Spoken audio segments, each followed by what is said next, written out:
Kanto Beef Pares Basic.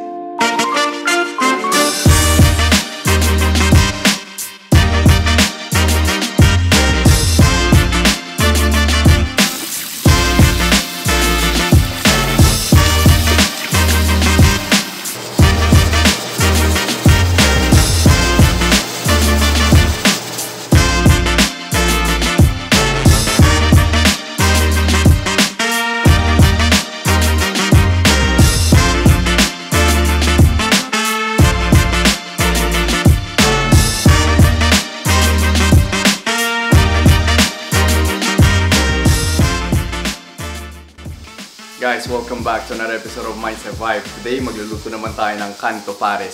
Simpleng-simple lang yan. Igigisa ko yung bawang at sibuyas and nakahayaan natin na ilabas nung karne, nung beef, yung totoong lasa niya. Lalagyan ko siya ng black pepper, tapos hahaluan natin ng chicken powder pampalasa ng konti. Pero gusto ko kasi yung lasa mismo ng beef yung malasahan natin dito, kaya hindi na natin siya dadagdagan ng kung ano-ano pa. Hinaluan ko siya ng paa ng baka, yun yung parang magiging added texture niya mamaya pag kinain natin. Tara, simulan na natin to. Actually, naririnig nyo na nga eh. Naririnig nyo na siya kasi nagsimula na ako magluto. Mag-aantay tayo ng about 25 minutes sa pressure cooker and maybe 1 hour and 30 minutes to 2 hours depende sa texture kung gaano kalambot yung gusto ko dun sa beef natin. So ano pang inaantay nyo? Tara na!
Ito yung karne nung ito yung paa ng baka, ito naman yung beef natin na hiniwa ko ng cubes. Ito, ipi-pressure cooker natin dahil matigas to eh. Medyo matigas tong kasi paa ng baka medyo matigas. Kaya pressure cooker natin to ng about 25 minutes. Sisimulan mo siyang bilangan ng oras kapag nagsimula na siyang, pag narinig mo na yan. Pag narinig mo na yung tunog nung pressure cooker, doon mo pa lang siya sisimulan na orasan. About 20 to 25 minutes I would say.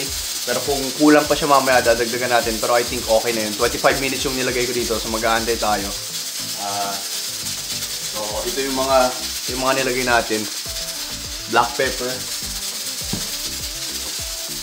salt, tapos chicken powder. Kung wala kayong chicken powder, I'd suggest na bumili kayo.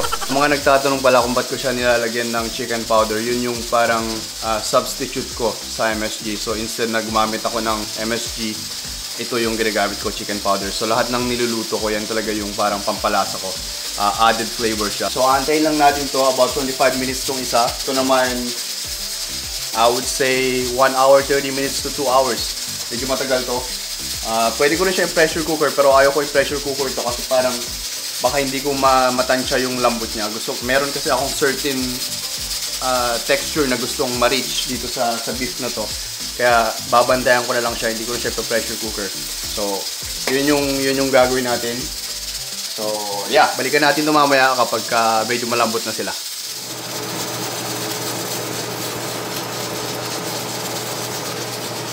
Ngayon, inaantay lang natin tong beef natin. Pero yung paa ng baka, luto na siya. So, 25 minutes, pinakuluan ko yung paa ng baka. Malambot na siya. Hiniwa ko na. Then mamaya, haluan natin ng konting sugar. Pampatamis ng konti. Nasa sa inyo na yan kung gusto nyo ng matamis or gusto nyo ng normal lang, ng walang tamis. So, ako kasi prefer ko ng konting, mayroon lang siyang konting hint ng sweetness. So, lalagyan ko siya ng sugar. Tapos papalaputin natin ng konti lang. Lalagyan natin ng cornstarch, saka i-mix natin sa water. And ilalagay natin dito. Nasa inyo rin. Option nyo rin yun. Option nyo kung gusto nyo ng malapot o kung gusto nyo na ng ganito. Okay lang dito. Walang problema kung hindi nyo lalagyan ng pampalapot.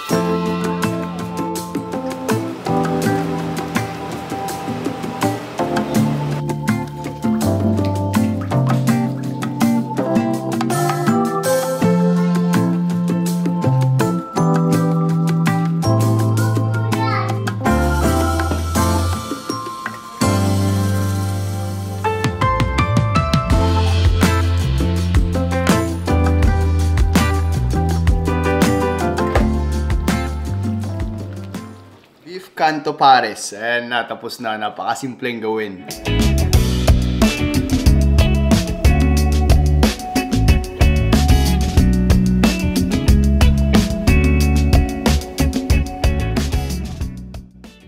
Meron tayong lemon dito. Lime pala. Meron tayong lime. So, meron siyang, kung gusto niyo ng mga taba, yan.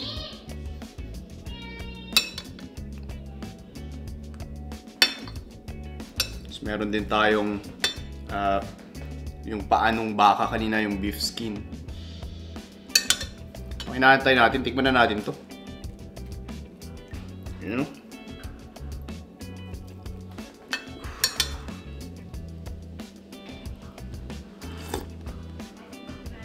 Wow!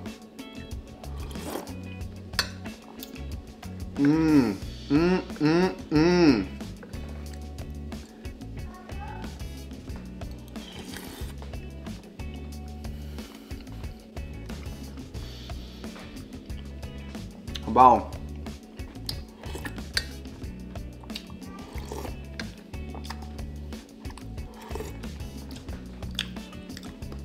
Muna natin yung beef skin, yung paa ng baka. Lambot.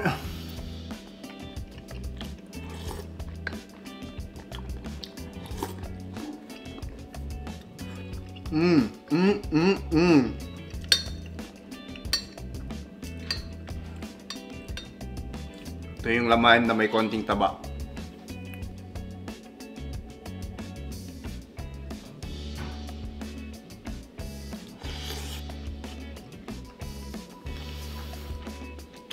Malambot, ang sarap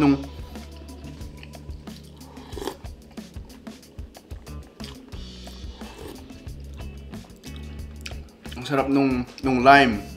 May konting acidity siya habang hinihigop mo yung sabaw. May hint of acidity na natitikman mo in the end. So binabalance niya yung fattiness nitong karne. Tapos sobrang tender talaga sobrang lambot nitong beef na bali almost 2 hours ko siyang pinakuluan. Tapos tamang-tama lang yung asin niya. Nilagyan ko siya ng 1 tablespoon of sugar. Konting-konti lang din yung sweetness niya. Tapos itong kulay na to, kaya ganyan yung kulay niya. Dahil nilagyan ko ng konting soy sauce. But, tignan nyo to. Sobrang lambot. Wow! And isa lang kulang nito pare. Rice. Fried rice ang kulang nito. Pero wala akong rice ngayon. Kakainin ko na lang to. So, that's it guys. Ganun lang kasimple kung paano lutuin yung beef pares. Comment down below. Sabihin nyo sa akin kung ano yung food na na-miss nyo o kaya yung mga food na gusto nyong lutuin ko. And susubukan nating lutuin yan. So, kita-kita tayo sa next episode ng Mind Survivor. Right? Peace!